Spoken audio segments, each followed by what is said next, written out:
research I'm starting now in my school, in the Technical University of Lisboa, connecting in a way, and that's why the name of this research, exchanging world's vision. And it's the idea of the aim is to understand how these worlds move between Europe, and I mean Central Europe, where we may say modern movement was fixed or invented, as Siegfried Gideon has passed to us, but also see how in a periphery context, as one of Portugal, the things developed in connection, in a very, very intense connection with these the construction of this Brazilian modernity. And the funny thing is that, in a way, the accomplishment of the modern movement in Portugal was in fact done not in Portugal, not in Europe, but in Africa and in the former colonies. And we think it's a challenge to understand how this process has been done.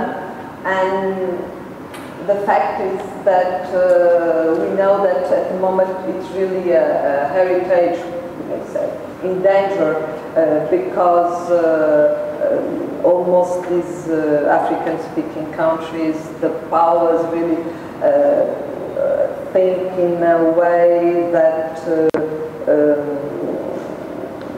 to build the new country, the independent country, the national country, it's necessary to destroy this colonial past. And the paradox is that this colonial past was built and projected by architects that ran the regime, the fascist regime in Portugal. And there they really thought about a new world and a new way of life connected with climate, to new attitude and so on.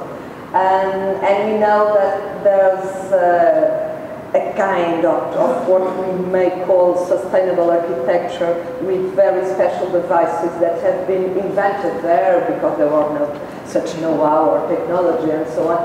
And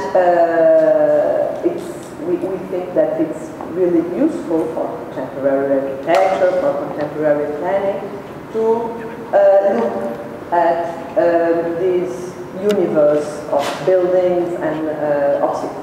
This is the aim of this project that I'm leading or starting in the university in a joint venture with Coimbra and University in Portugal and with consulting in Brazil and so on. I hope you enjoy. And I'm going to start with a very short overview on this Brazilia's world recognized modern display. We now, should I have lights? No, it's coming out, it's like this. Oh, perfect. We know that Brasilia is the only town in the world that was built according to the modern standards and which has perfect articulation between the plan conceived by Lúcio Costa and the buildings designed by Niemeyer, and we may say also with the general global strategy envisioned by Bruno Marx. We know, and we were talking about this, Bruno Marx didn't work directly in this plan in Brasilia, but he was very, very important for the construction of a new landscape architecture. So we must say that the grand ideal of modern movement, which is the synthesis of art, was fulfilled, but not distinguish really architecture, urbanism, landscape, and even sculpture. Every element is the part of the same global structure.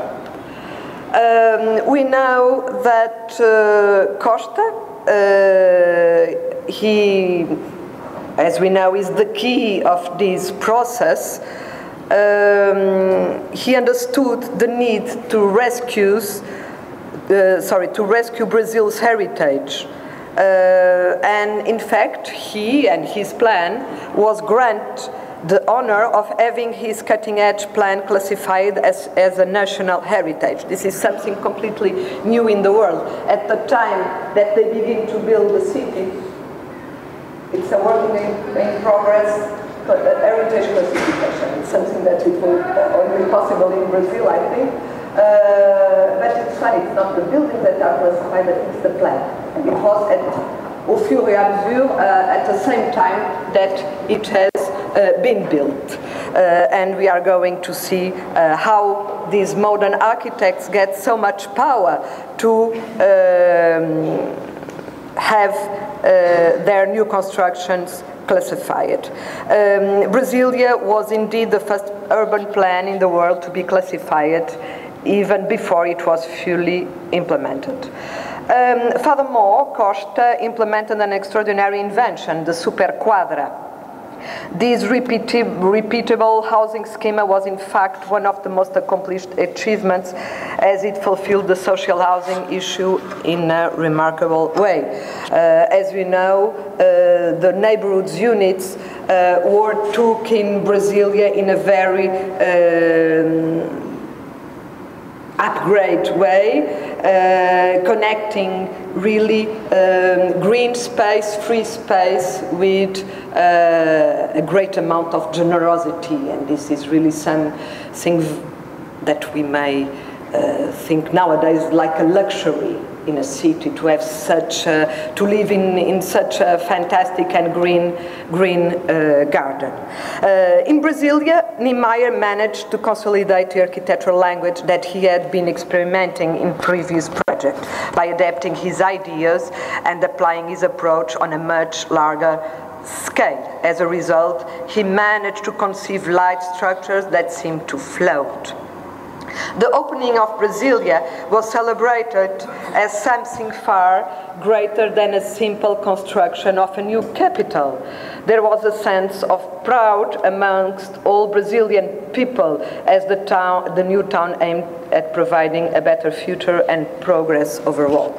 Of course, this is a little bit naive, and we may say that the success of this new architecture surpassed regions, social classes, and even nations. I like very much this image. It's the close-up of the manifestation of the workers who built the first building in Brazil. And they are finalizing, and they are so happy. And it's crazy if we think that Brasilia was done in 4 years. It must think as a political structure, a social structure, really hard. And as Niemeyer said in an interview, for you, someone asked him what's the most important achievement of Brazil, and said, oh, the most terrible one, I will start for this, is that the workers that built Brazilia, they arrived there with the same money that they go out afterwards. That's Brazil, and perhaps that's why it's a little bit hard, this, but the truth is that it was possible to build in 4 years, to an inauguration, a political one, of course, because of this completely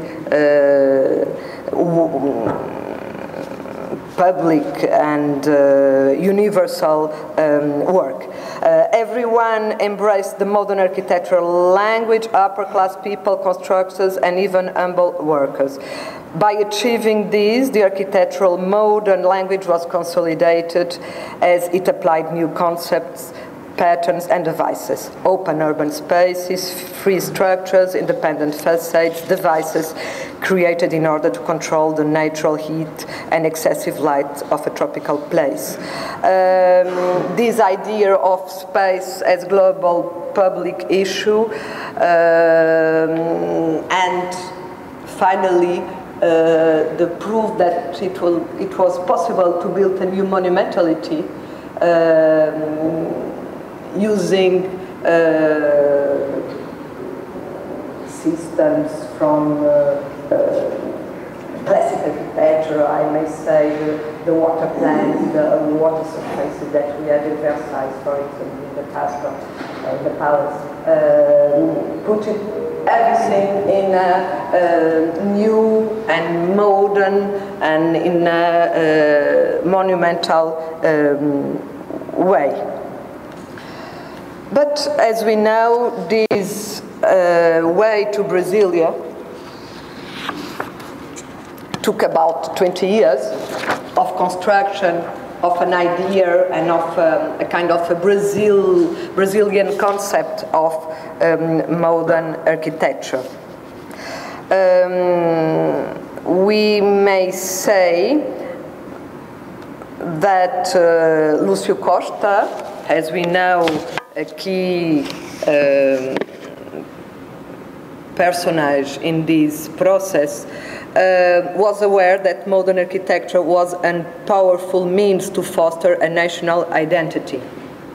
Because, according to modern principles argued in Brazil, a bond should exist between an erudite avant-garde and traditional popular features.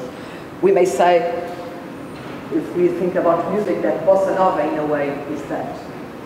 It seems rather popular, rather not complex. Of course, it's strongly erudite and very complex. And in a way, there's a mood in all this modernity of this new place in Brazil, of course, stressed also by the war in Europe. And we must not forget that commanders, rich people, engineers came to Brazil. I always say that Niemeyer was not Niemeyer, and the building of Niemeyer didn't exist if there was not the Weiss and Freitag, Swiss, Austrian, German constructors that developed the concrete cross, and not the system with the Henry plan, the other one. Otherwise, there was no Niemeyer, of course. But the truth is that there was really a kind of a popular, a large scope aim in direction of constructing really something new. And this is, of course, also with the efforts in industrialization. But we may say that during the same period, the modern movement in Europe was confined to a few buildings and neighborhoods in Germany, Switzerland, and France. So, the education ministry building appears worldwide as a symbol of the modern movement architecture, as it demonstrates the broad world influence and implementation of the movement. For the first time, a large-scale public building, and we are talking about end of 30s, don't forget, a large-scale building located in the city center transformed in an icon of political power, and this building was truly modern. And this modernity linked, as we talk about Brazilia, with this sense of focusing all the art expressions. Here we are viewing some tiles, some very traditional Portuguese way of constructing textures and surfaces, textures, by Portinari, used for the first time in this ministry. The construction of modern Brazil architecture is part of a larger cultural process which links tradition and innovation. Lúcio Costa formulated unprecedented theoretical principles articulating tradition and innovation. Contrary to what was happening in international modernity, it was Costa that revealed that the structural resemblance between stark architecture from the 18th century, called the plain Portuguese style, and the new constructions. Costa discovered the same logic, rationality, rigorous, and strictness in this architecture. And I must thank Marty Gotch, who lent me this fantastic São Miguel das Missões schema, because I have it, only the photo. What I want to say is that this construction of this modernity, of course, to be impressive and to resist to the time through, I think, had to be to discover roots and to construct a kind of history in time that makes sense. During this process, Costa also realized the need to cherish both the past and its heritage. In the early 30s, he is appointed architect of the IFAM, the Heritage Institute, as you know, from Brazil. A novelty too, the creation of this institute, where he began to develop a remarkable unseen inventory of vernacular and historical architecture, from which a profound knowledge was produced. Thus, we may conclude that the modern established which monuments, buildings, sites and respective adjacent areas should be preserved, protected and listened, which meant that the modern started to have the power to plan and control historical cities and historical settlements. In a very ancient and traditional place, Ouro Preto, we are going to see in the end of the 30s, Niemeyer making his first, we may say, contextual project, of course, in the company of Lúcio Costa, and what we see, it's a kind of a transformation of some popular traditional devices turning contemporary structures and systems.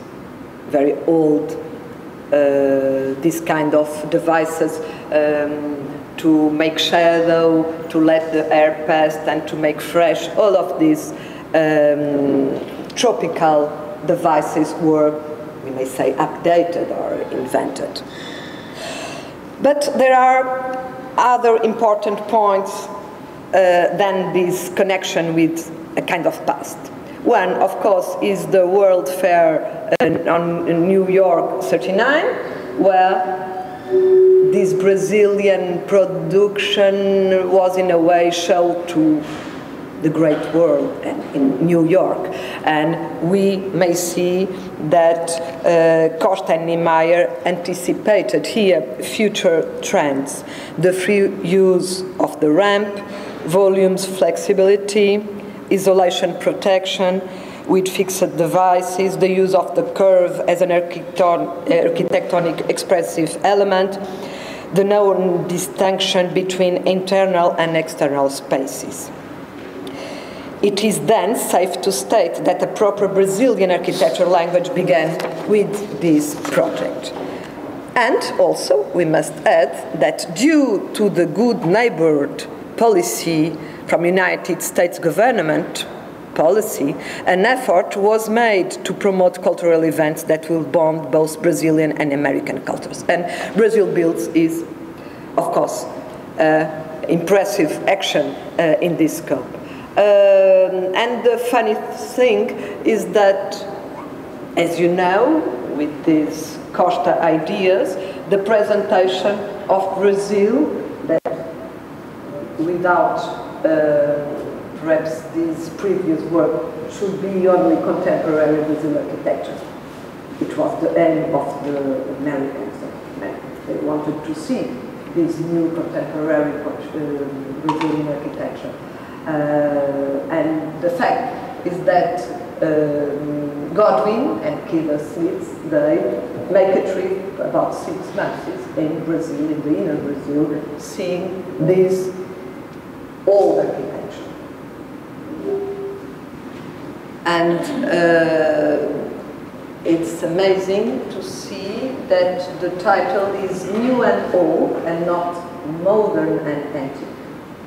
It's not modern architecture, it's new architecture. So we may believe that there was some Costa influence in this title, I may presume, because the idea is to build around universe of architecture.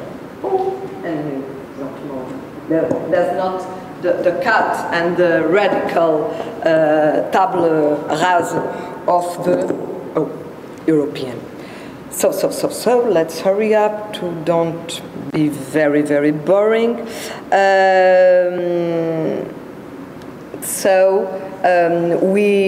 We may say the Occidental world knew this place, Brazil, how big it was with all of these states, and also perhaps the people don't care so much about that, but it's funny to see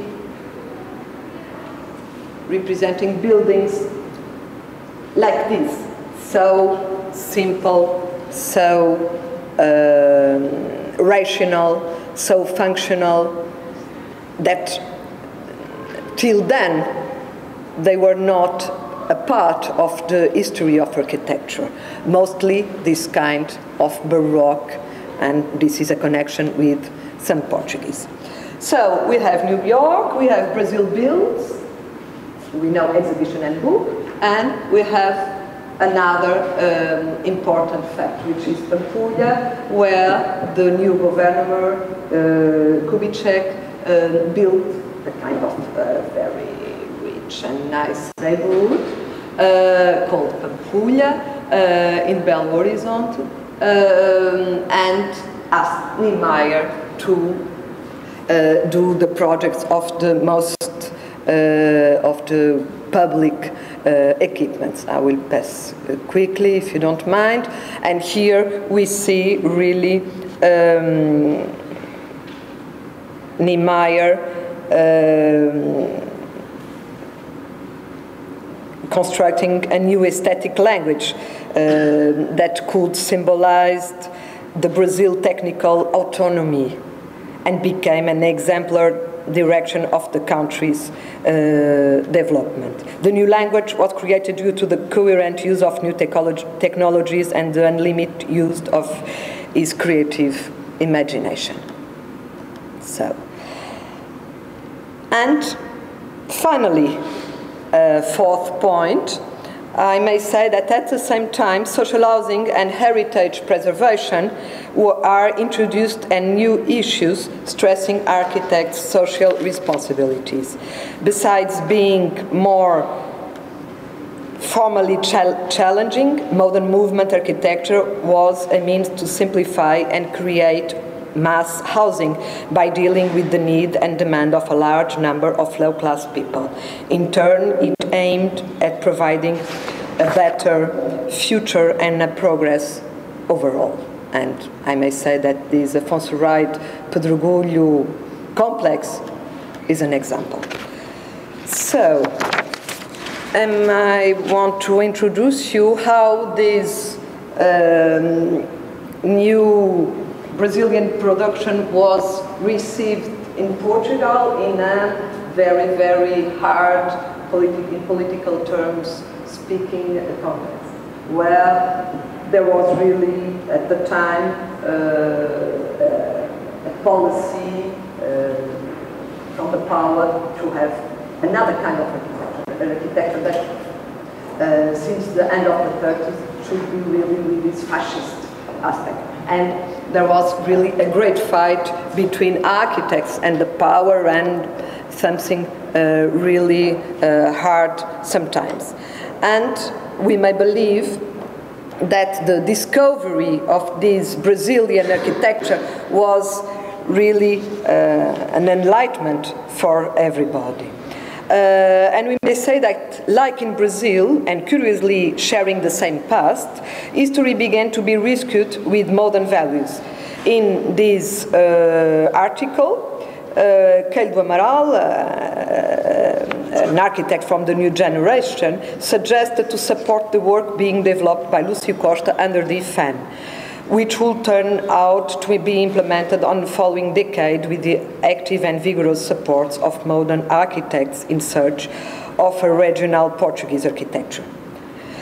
The similarities with the article written by Lúcio Costa 10 years before, which the name is Documentação Necessária, or we say necessary documentation, and the Portuguese is necessary initiative, it's the same of course, are obvious to extent that it would be sufficient to state what was written by the author when a reedition was made in 95, Lúcio Costa, Registro de uma Vivência. Lúcio Costa says that Professor Carlos Ramos, who was the leader and an important figure of Oporto School in the 60s, or the 70s, really.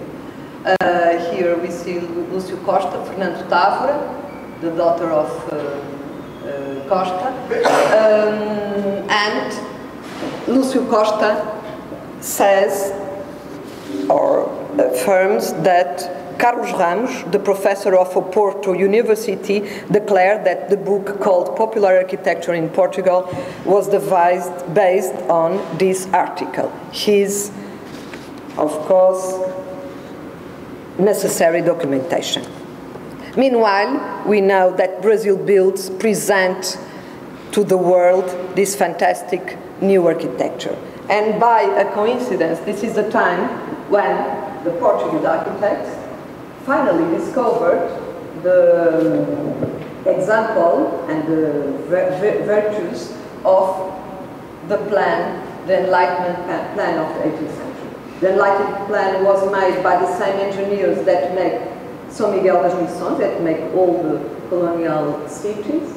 And the fact is then turning to the 19th century, the Beaux-Arts approach and domination culture, architectonic culture, have in a way make that all the architects really deny this kind of plan, because this plan was what we may say enlightenment, because there had a strong structure, every layer is connected between the planning, the architecture, the devices, the infrastructures. We may say that the block was the unit of the plan, not anymore the building, and there was a strict, oh it's here, no, there was a strict design like this, very, as we may say, very plain style. And this is the past architecture that Lúcio Costa discovered, and that the Portuguese architects also discovered at the same time with this Brazilian production. And we may say that with the contagious enthusiasm, some architects were there to say a crazy thing, I may repeat: our Brazilian children interpreted far better the voice of our past, and the world now turns towards them so that they may build examples of strength and sharpness with young and irrepressible wit. Of course, this is declared in a very hard political context. In the same year, 49, a Brazilian architecture exhibition is held in Lisboa, and is regarded as a lesson of the perfect notion of binding structural principle with aesthetic balance. This was a sign of the passion that young architects felt towards these new forms. Lúcio Costa was presented as the great new architect and theoretical. And we see at the same time a kind of a revolution between Portuguese architectures under this Congress held in '48. And we may say that the post-war atmosphere confirmed this modern burst. It was the time to changing, and a new paradigm extends to several kinds of programs and to all unusual places, the north, the south, from Porto till Lisboa, and concrete some neighborhoods in Lisboa. This new architecture is really embraced and with strength by this new generation. And in a way transforming also these relationships with sculpture and painting, with the tiles and this kind of Le Corbusian idea of synthèse des arts. For instance, this strong neighborhood was presented and got an honor in the Biennale of São Paulo. The years to come were, in a way, noticed by the Brazilian experience focused in several neighborhoods. The Quadra Brazilian concept was developed articulating residential constructions, free and green spaces.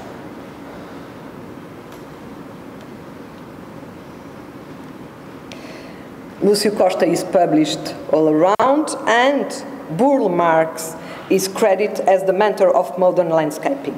It is at this time that the headquarters of Gulbenkian Foundation is built, which represents a design of excellence and connecting this kind of geographic topography making with landscape with this very, very special end. And what is amazing in this process, as I said in the beginning, is that following the discovery of Brazilian architecture in Portugal, throughout the 50s, many young Portuguese architects traveled to Africa, conveying the knowledge they had acquired.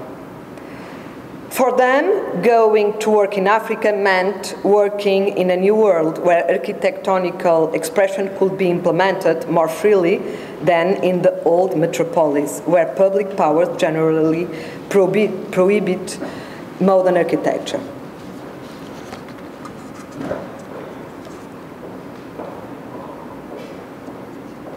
Although most of this work was commissioned by official entities in African colonies, there was a more open, tolerant, broad-minded atmosphere. Architects were willing to innovate, therefore making these countries more prone to accept modern ideals, so often restrained by the regime. So, for instance, this is an example, this market of one of the destroyed already complexes. Now we have in this place a skyscraper with glass, with black glass. And the question is, if we're there to ask, is this really more sustainable for this place, and is it really interesting to destroy all these amazing and powerful structures? And I must say that basically the reason why young architects embarked on this African venture is a paradox, because although still politically embraced by the fascist regime, these territories would be liable to be more open to modernization as they were farther away from Portugal's central power and influence. This period was a huge and wonderful challenge for this new generation of architects. They not only had the possibility to work according to a new modern language with a true progressive edge, but also had avant-garde large-scale project commissions, furthermore stimulated by the large, open, immense African landscape. They had the possibility to believe that they were building a new place and possibility a new world. It is common knowledge that architecture's acceptance and reinterpretation implies the preservation of its physically, conceptual and cultural identity. Having said this, one other paradox emerges when we realize that modern movement architecture potentially self-contains a democratic desideratum. I mean, a political statement encompassed by values such as liberty and articulated with the promise of a better and happier world for all. This is why we question ourselves as to how this modern expression that embodies democratic values was able to bloom during a colonization area. For this reason, we believe that the most stimulating approach towards the subject is done through concepts such as identity, memory, and exchange. And of course, we believe these values were directly contaminated from Brazilian architecture culture. These are some examples, recent. These are images from August, and this is the beginning of the research I told you we are dealing for 2 years, and our aim is to select case studies, till 10 case studies, 6 case studies, and building on understanding the meaning of construction. Now we are in Mozambique, not anymore in Angola, in the Indico, in the other part of Africa, the east one, in front of India. And Lourenço Marques, nowadays Maputo, it's one of the interesting places where a plan from the end of the 19th century, from an engineering with this military school, has this kind of, I may say for Portuguese scale, this very large profile of streets and avenues, and where modern architecture, a very special one, has grown with the hand and the mind of several architects. And this is just to show you some details, some buildings, some context of this architecture made to resist to tropics, climate, to some kind of African attitude, creating, and is the case of Pancho Amancio Guedes, working. He was part of Team 10, Pancho, and so he was alive working in the 50s, and in this context of Team 10, he goes into the Migos and he makes a kind of a discovery of this Nigger art with some, I may say, artistic eyes. His eye can make myself comprehensive. There are strange things too, and the fact is that they, like the same in Brazil, they had also engineering supporting and artists supporting these projects made to resist and to construct, to answer to a new world.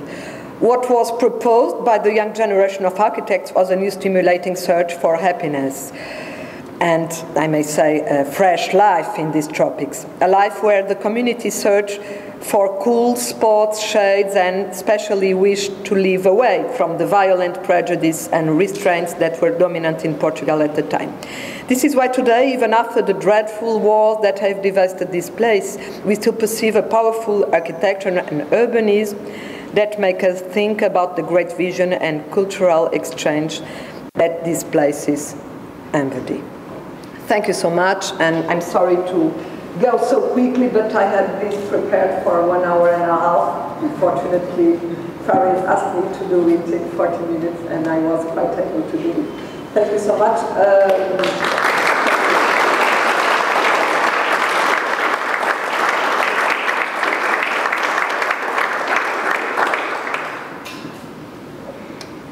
And I believe we could, if we are not about dying, can we Yes, please. Okay. Well, I mean, I find remarkable a lot of these images because it could be many locations within the global south or the developing world or whatever you want to call it, whether India, parts of Southeast Asia, Africa, Brazil. So there's a lot of traffic going on in the 50s and 60s, which is interested me for one, between a lot of these locations, kind of back and forth. What I find interesting is, if you look at, say, the case of India, the conventional narrative is that, Le Corbusier and a number of figures brought modernism to India. Which actually was not the case, because if you looked at kind of, even decades before Corbusier, you see that a lot of these ideas about architecture are traveling through kind of circuits of industry, actually. It's the concrete industry, in a big way, which is actually bringing a lot of these ideas about form, organization, construction, and the city. Ingenuity, power. Yeah, it's gestion, money. It's the but I'm curious. What are the range? I mean, it's interesting to see. You show certain publications that must have been circulating at the time. I mean, what do you see as the range of I guess channels or roadways through which these ideas about architecture are traveling? We should make the constellation of the thing. Right, like a big diagram. But I'm curious, what were the most important in a sense? Was it moments like Team 10? Was it publications that were circulating? Was it the actual travel of architects? Was it the kind of vision of statesmen? I mean, I'm curious, what you see. I mean, was industry a kind of big part of this circulation of architectural ideas between, say, Portugal, Brazil, and Africa? Was it really the profession itself? I mean, you could say it's all these things, but I'm curious what was important in that. I think that in this case, it has to do with a young generation that wanted to be really modern. Finally, we are after the war, after 45, and even we are Portuguese, but we want to be modern as the others. And I may say that there was some kind of ideological accomplishment. Of course, perhaps this is the most naive vision or the most transformed. The other one is, of course, there was industries that wanted, and there was a policy that wanted to develop Africa in a way. The supplies, the industrialization really began at this time. And so this kind of democratic architecture, in a way, it's the reflection of this better world, that it's a world made with industrialization.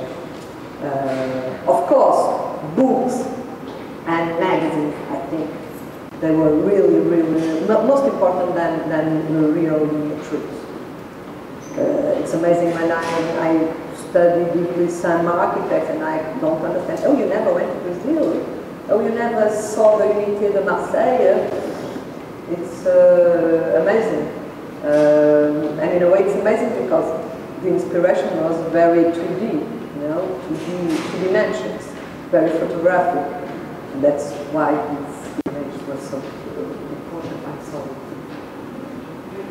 I was wondering, given that many of those Portuguese colonies became independent in the mid-70s, right? In terms of Mozambique, Angola, and I wondered whether after 75 there was a turn away from that identity, was it then identified as colonial or as even modern in the sense that Kurt was talking about of identifying sort of the third world that had been colonized by first world modernism. So whether the sort of glass buildings that you're talking about are a reaction to that, in a way, a sort of anti-modern desire for 21st century internationalism or what? But how was it characterized after 75, this architecture? Thank you. It's a very acute question. Mainly, I may say first that there's a difference really between Angola and Mozambique. Of course, it's enterprise and it's development in Angola, petrol, diamonds, it's, and even in Angola, Luanda, it's something special, and that's why now we are seeing some of these things just destroyed, improved, and then because really the aim of the power, I would say, I hope nobody kills me, is to the image, the icon is Dubai. It's for them the 21st architecture. It's Dubai. We have towers, black towers, and big towers in a way. It's this. And this architecture means colonialism, means poverty, means bad times. This architecture. Of course, the architects, they thought they were the architects, they must be naive, otherwise they cannot survive. I don't know if I'm too bitter with this idea, but of course there was a big generosity of architects trying to change the way of the history, but the truth was that there was really two classes, the whites and what they call the indigenous, and everywhere. But I start to say that there was a difference, there is at the moment a difference between Angola and Mozambique, because Mozambique is more slow, but of course could be the same, but not moved by a power iconic identification. I may say so. Even the language, and it's something strange for me, even for me, when I understood that the identity point is the language with the Portuguese, between all the niggas. It's the Portuguese, because I asked the ambassador, oh, and what about Portugal? Oh, no problem about this, because it's their language, of this, their common language, because each group speaks different language. It's African. It works like with little groups, and they have problems. They are not used to that. So I think that in Mozambique has another history. First, too close to South Africa, and apartheid, and I may say it's another education. Secondly, I believe there were much more people that stayed there, and there was not a war with the same dimension there in Angola. And the school, I may say, the Eduardo Mondlane in Maputo, and Luís Forjás, for instance, José Forjás, who is a great Mozambican architect with open mind and with lots of links, international links with Europe, with United States, and so on. It's really, let's hope, a different approach. But this is a question, because I believe it's hard to think about the rehabilitation of some of these structures. And the funny thing is that they are quite frozen. We still see the frames from the 50s with fantastic exotic African woods, with fantastic detailing designs, and they are there, still there and working. It's like the Tugendhat house of this, that the glass, the mechanism still works. It's amazing. From 29. Yeah, I think it's interesting is some of those glass towers in Angola are actually being designed by Houston architecture firms. So it's a different imported architecture that's replacing an older imported architecture. Not the Brazilian one. But the point is that we think, or perhaps you can explain to me that I'm wrong, I hope so, that these kind of structures with these glass facades, perhaps they are not so energetical terms, the most adequate for these places because of the sun, because of heat. I mean, I'm familiar with one of those towers in Angola, and for example, it has diesel tanks and generators to run the entire building fully air conditioned for 2 weeks off of diesel fuel, which is one of the least ecological ways you could ever think to run a building. But it's that kind of attitude of you're literally trying to import a first world building into a completely different context. Yes, and it's, it's being designed by a third-rate Houston architecture firm. This is a good Houston architecture firm. So I mean, I think that there isn't that sort of, they aren't thinking about the place. They're trying to replicate what you might do here in another place. Even when the infrastructure fails, if they make up their own infrastructure, rather than rethinking how to respond to the climate. Yes, we should think, perhaps, I don't know if I'm too moralizing, I'm sorry, what to,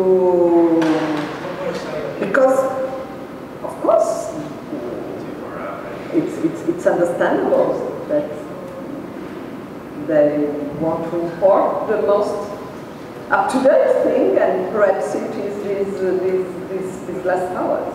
But that's this point. And what we know that it's in some cases, and let's show them done by Rwanda, for instance, I think it's a good example. There was devices study invented to answer to this. I wonder if you could just, when you mentioned the early Costa and his engagement with tradition, I mean, clearly there was a huge discourse of that going on in the Mediterranean countries, from Picciones to Sirte. Early on in Sirte's famous montage comparing the fisherman's village to Ao's Weizmannsee, famous for Passé in the early 30s. So I wonder what kind, I mean, Costa clearly didn't invent that discourse. He may have adapted it to sort of Brazil, but I'm curious if he had any kind of sort of intellectual engagement with the folks in the Mediterranean modernists, letters, exchanges, or... I don't think he has these exchanges with letters, real personal exchanges. Of course, he knew. I believe, I don't know if you allow me to say so. I believe he knew. But I think the difference between Costa and Sirte and all these Mediterranean caldo is that Costa transformed this in the construction of a national identity that moved global. And this is because in Brazil, another time, we has this kind of colonial question. It's not comfortable. You know, there was some guys that come here and make their houses, but now this has got its own development, and in Brazil, it's not anymore Portugal, and it's true. It's not, it's quite the same. And the funny thing is that he, of course, he knew that, and perhaps he eventually goes to the past. But for instance, this question, Martin, of the missions, which is his first work in the Institute of Heritage, shows something very different than this Mediterranean approach. Because, you know, Mediterranean is white, it's cubic, it's all of this. In a way, it fits in the photo. But this don't fit immediately modern. And, oh, I forget. And there's another thing. to construct, to build this kind of national identity that in a way is the possibility to make Brazilia. I'm exaggerating, of course, but to see how we are able really to make a capital which is completely modern. We must think that he or a group, may say they, make an institution with this past and present future thing. They make the Heritage Institute. And the other ones, they don't only influence. In Brazil, first, I think it was a kind of an infrastructure, a down layer for this construction of modernity, and to give another strength, Moscow, muscle to the thing, and also the creation of an institution, because they knew that without the real bureaucratic institution, they will not survive. And I think this is quite different. The one song, I believe it's I'm okay. Thank you so much. It was great. Okay, yeah. Okay, but no, it's actually a question about the work in Momo. Like, what kind of strategies? Because one strategy you just explained to us was kind of arguing that a lot of this contemporary architecture is not as sustainable as some of these earlier precedents. Intentionally or not, a lot of this modern architecture was more, or we say it was more appropriate to the climate. I mean, but what are the kind of I know. But like, what are the kind of strategies that you use as someone who's invested in preservation of that period of architecture, 50s and 60s? Like when you pitch something to a city, like say Luanda or something. I mean, what kind of arguments do you make actually for the value of this architecture? Like, what are you appealing to? Is it the environmental aspect, the historical aspect? I imagine all these things, but how do you actually communicate this to? I know. Many thoughts. But I think the way is sustainability, economic, social, constructive. And this means that you should not rehabilitate everything. There are different reasons, but what I mean is that, personally speaking, I don't defend restoration only. For instance, to the art, this is a point, and I'm going there in 3 weeks because there's a question there. Which is, as you know, it's the only, another time this institutional thing, it's the only world monument from the 20th century, which is a single house. And the Czech Republic wants to transform it. Of course, it's a museum and we may visit. And the basement for this program should be what they call an interpretative center. So they should make an auditorium, a little exhibition, lots of little things. And the committee that is trying to help with restoration, because the restoration it's a special case. I don't know if it answers to your question. As it is a special case, we defend that this basement, it's the house itself.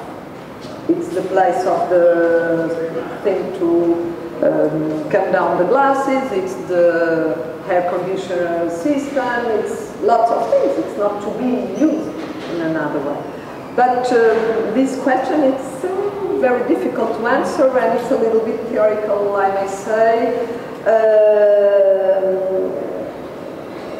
because sometimes we really, even in economic terms, to see if it's better to rehabilitate or to build a new thing. And even architecture is not for I like your talk. I like the material. I like your talk. I like everything about it until you made that answer. I thought to reduce the notion of heritage to sustainability is tragic. But it's not that it's not the notion.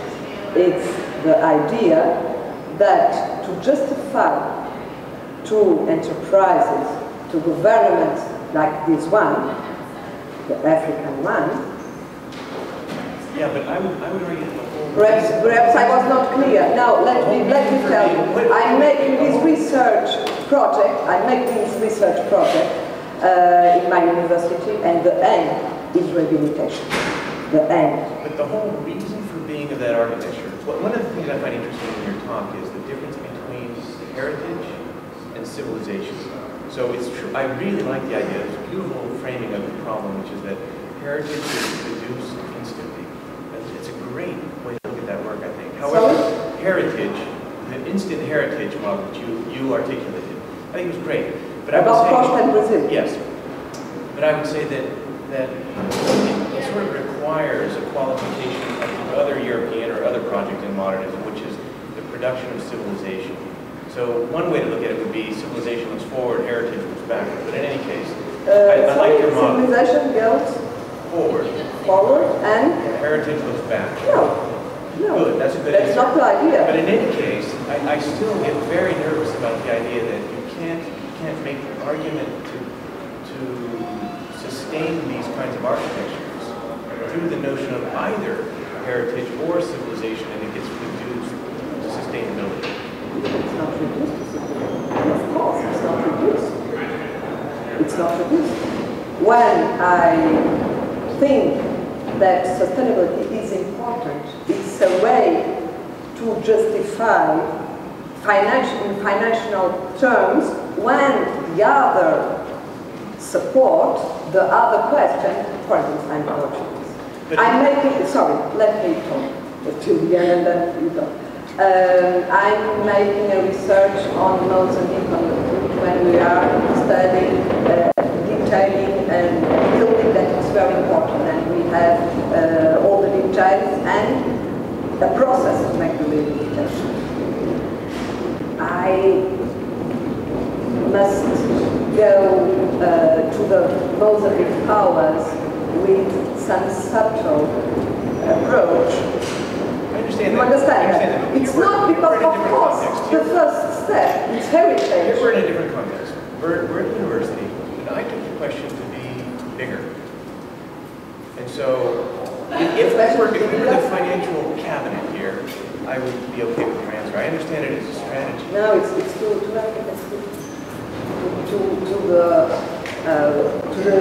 the philosophy, and I say the concept. Of course, it's heritage. And we are talking, but in this African context, we are talking of an heritage that is from colonial times. Even that these colonial times were done by architects who were not so bad colonizers. That's what I meant. You understand? I don't know if I make my clear. Yes. So I'm not reducing to sustainability, but it's a very important issue. It's very important. Strategic. Pardon me? Strategic. Yes. Strategic. Yes. Strategic. Yes. Culturally, I would hope for more, that's all. Of course. But we all. But you have to find money to make the rehabilitation. That's the thing. And I thought it was his question. Sometimes I don't have. mean to speak for him. He can speak for himself. No, but just to put things clear, I thought it was the question. Sometimes to justify, for instance, you have a fantastic rehabilitation from the Vanel factory. Of course. It was really a policy, a strategy of the Dutch government to have money and to classify it. And to... Cultural job. It's definitely not a sustainable job. Of course. But you have the Vanel and you have not 10 more. No, I understand. And the sanatorium, for instance, of Hilversum, as other context was, or it is still not such a quick happy end. You understand? I think we, thank you, Anna.